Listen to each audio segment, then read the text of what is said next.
Welcome to Viewpoint on ILTV, where we bring you thought leaders, stakeholders, and other experts from the Middle East and beyond. I'm Emily Schrader, and today we'll be speaking with the Crown Prince of Iran, Reza Pahlavi, who in recent years has become a leading voice for the Iranian people in the fight against the regime in Iran.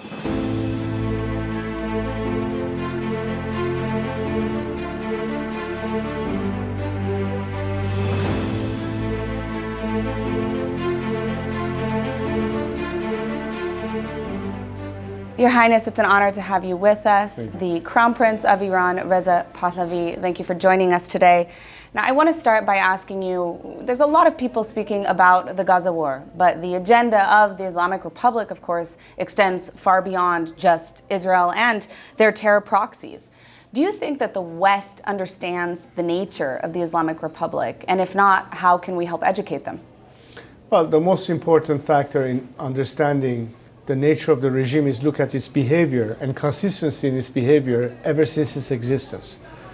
The DNA of this regime is the complete opposite of the desire and aspiration of Iranians who, let's not forget, were the first hostages of this regime. And it has always tried to use Iran as a launching pad for their ideological indoctrination of the rest of the world and exporting this ideology. In fact, their military branch, the IRGC, is mandated to help them export this ideology all the way across the world. And of course, the proxy war is also one way that they keep the focus away from themselves, engage in regional conflicts, and the regime has always fomented instability in order to keep itself in power. Repression at home and conflict abroad. So I think if you look at the past 40 years, and my biggest criticism of the basic flaw in Western governments' analysis or policy vis-a-vis the regime was because it was based on a false premise of behavior change as a goal. And if you look at everything that followed, whether they were using diplomacy or strength in terms of carrot and the stick approach, as we say, and it was based on behavior change. Whereas we have always argued that the only solution is actually an end to this regime and not expecting any behavior change from them. So I think by the passage of time, it appears like this understanding is becoming a bit clearer. But is it necessary to simply understand? I think the next steps have to be taken. You cannot expect for this evil regime to disappear by itself. You need to actually put an end to it. Now, I always argue that this is a campaign of Iranians, by Iranians at home, but they deserve to have some support because all these years they had no supports whatsoever. And there are ways to achieve that, not by means of foreign intervention or military attacks, but by means of invigorating and equaling the playing field for Iranians to be able to overcome this regime. But why is it in the benefit, in the best interest of the free world as well? We're not asking them to shed a tear for us out of compassion. At least stick to your values of freedom and democracy and be defending the rights of Iranians to self-determination, which is what they ask. But you need to help them the same way we help many dissidents in other countries overcome their dictatorial system, authoritarian system.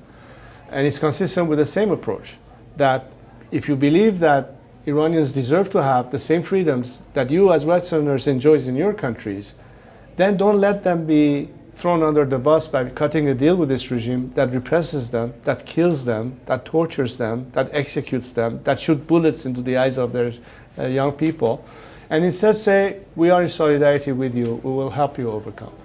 I think that has to be the major shift in attitude, because staying within the status quo and hoping by miracle to have a change of behavior is a total waste of time.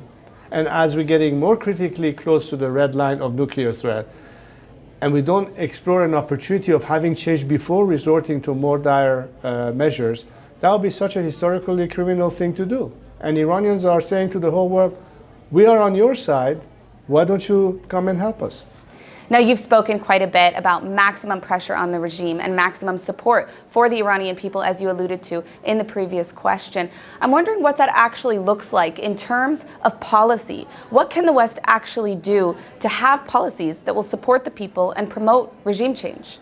The most important thing, considering not the desired outcome, as we've seen either in Afghanistan or Iraq, is to understand that change in Iran is not going to be tantamount to another failed state.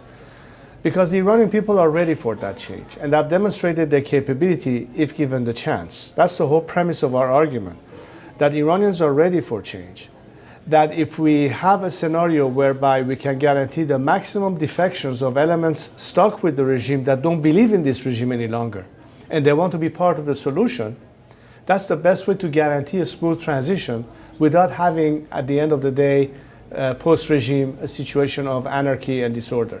So it's a controlled implosion with an actual game plan, with a transfer of authority and transitional governance, which is part of my campaign and what I'm trying to explain. So we can get to a point that Iranians can finally say, now it's up to us to decide for ourselves. We have a mechanism, we have a process, and we have, beyond the obvious liberty, freedom, democracy, and what have you, but a roadmap to recovery, that the country has the opportunity to now bring in foreign investment, address the issue of employment, job creation, everything that economically makes sense to the average person on the streets, because the rest is all motherhood and apple pie. But how do you actually translate it to something that is beneficial, not only for Iranians, but for those who will benefit from it? So it's a win-win scenario.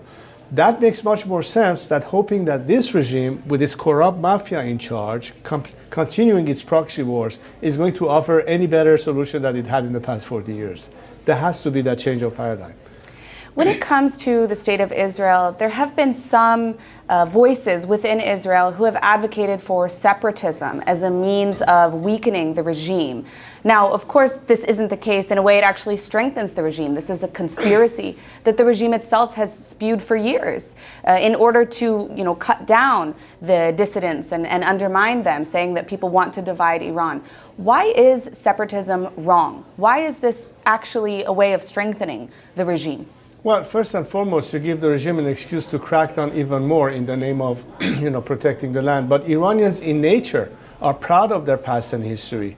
Iran was a melting pot long before America became an example of it in latter years.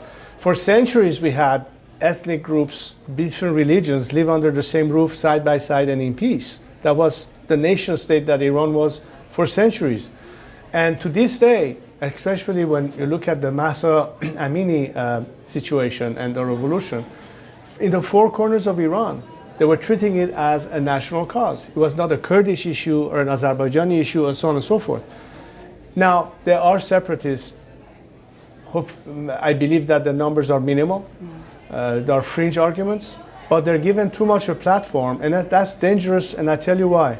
Because Iranians will hesitate when they think that there are certain governments or other forces at play that will be encouraging this kind of separatism, and Iranians are proud of their land is sacred, and there's a reason why you have a sense of national identity. There's a flag that represents a nation, and that's our red line anyway as nationalists. And we believe that we don't need to get there, because I'm not saying that ethnic groups have not suffered at the hand of this regime. But what Iranian is left in Iran that hasn't suffered on this regime? You have suffered because of your ethnicity, you have suffered because of your faith, you have suffered because of your sexual orientation, you have suffered because you're just a woman and treated as a second-class citizen. This is the doing of this regime. That's not Iran. That's not what is in the heart of every Iranian, that respect one another, that don't care whether you're Muslim or Jewish or Zoroastrian or atheist. They don't care whether you're leftist or rightist, so long as you observe the rules of the game and democracy and respect and mutual tolerance. This is part of our, I think, to some extent, culture that was completely devastated by this regime. So I think the guarantee in terms of having equality and end to any kind of discrimination rides solely on what we think is this formula, which is a secular democratic system replacing this autocratic religious dictatorship. Now, you spoke at the Israeli-American Council Conference calling for peace and cooperation between the State of Israel and a future free Iran, even a Cyrus Accords as a follow-up to the Abraham Accords. What would a future Israel-Iran relationship look like in a free Iran? A true strategic partnership in the best interest of not just the two countries, but our entire region. Look at the challenges that we face. Not just the region, the whole world does. climate change, economic issues, water shortages, which is a major issue now as far as Iran is concerned. And in fact, part of the reason I traveled to Israel was to talk to Israeli experts that are the best in the world in terms of water management and understanding the challenges and recommendation as to how to deal with it from every aspect, and many other things, technology, industry, innovation, and what have you. I think the whole region will benefit from it, but first and foremost is an element of stability. And if the Middle East has always been challenged by these conflicts that we've had, I think it's important to show and demonstrate that two critical countries in that region can work with one another. It was in the same spirit that when my father was very much helpful to President Sadat, when at the time he established a relationship with Golda Meir, and it led to an Egyptian-Israeli peace agreement. It means that in the right climate you can achieve peace. And again, in the same spirit, how could you possibly have stability and peace in a region that you have one element and a terrorist regime that is constantly fomenting conflict? So a different Iran with the right partners would be able to not only set the stage for the kind of climate that is conducive to not only peace and something that everybody wants, but all the opportunities behind it. Economic development, interaction, it's good, it's profitable for everyone. I think that's an approach that will have many supporters, from Saudi Arabia to Egypt to Israel to Syria to all the countries that currently are stuck with the status quo. Absolutely. Your Highness, Reza Pahlavi, thank you so much for joining us. My pleasure. Thank you.